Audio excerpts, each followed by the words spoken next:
মধ্যপ্রাচ্যে যে যুদ্ধাবস্থা চলছে সেটাতে আমরা অত্যন্ত উদ্বিগ্ন এবং মধ্যপ্রাচ্যে যুদ্ধ শুরু হওয়ার সাথে সাথে মাননীয় প্রধানমন্ত্রী ওনার টপমোস্ট প্রায়োরিটি হচ্ছে এবং এই সরকারের প্রায়োরিটি হচ্ছে যে আমাদের যারা বাংলাদেশি নাগরিকরা আছে মধ্যপ্রাচ্যের বিভিন্ন দেশে তারা যাতে নিরাপত্তা হচ্ছে আমাদের 1 নম্বর প্রায়োরিটি।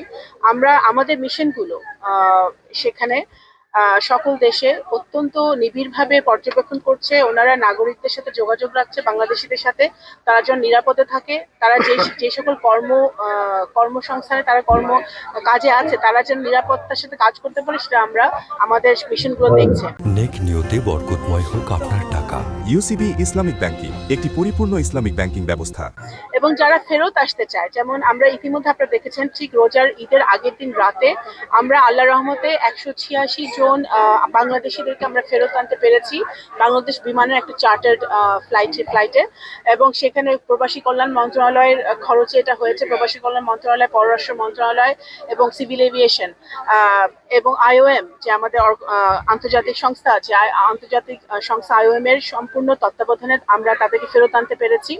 এবং এই সমস্ত দেশ যে সমস্ত দেশে আমাদের বাংলাদেশি ভাইরা আছে, বোনরা আছে, তাদের সহযোগিতা ছিল তাদেরকে ফেরত আনতে। সুতরাং আমরা বাংলাদেশ সরকার অত্যন্ত সচেষ্ট আছি যে আমাদের যেসব ভাইরা বোনরা ফেরত আসতে যাচ্ছে, কারণ এটা বুঝতে হবে যে সবাই কিন্তু ফেরত আসতে চাচ্ছে না, কারণ তারা ওখানে বিভিন্ন চাকরিতে আছে।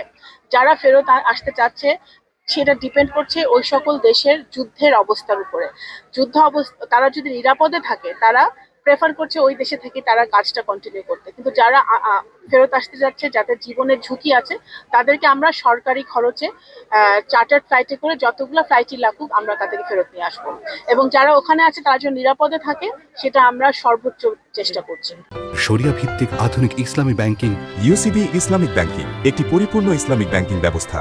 আমরা 17 বছরে যারা মানবাধিকার লঙ্ঘন করেছে, খুনের সাথে জড়িত, গুমের সাথে জড়িত, যাদের বাংলাদেশের আইনে যাদের বিচার হয়েছে, তারা শেখ হাসিনা সহ তারা যাতে এসে বাংলাদেশের মাটিতে তাদের যেই সাজা হয়েছে সেই সাজা তারা যেন ফেরত আসতে পারে এবং এই বাংলাদেশের আইনে তাদের বিচার হয়, সেই লক্ষ্যে বিএনপি সরকার সচেষ্ট আছে, সেই কার্যক্রম চলছে।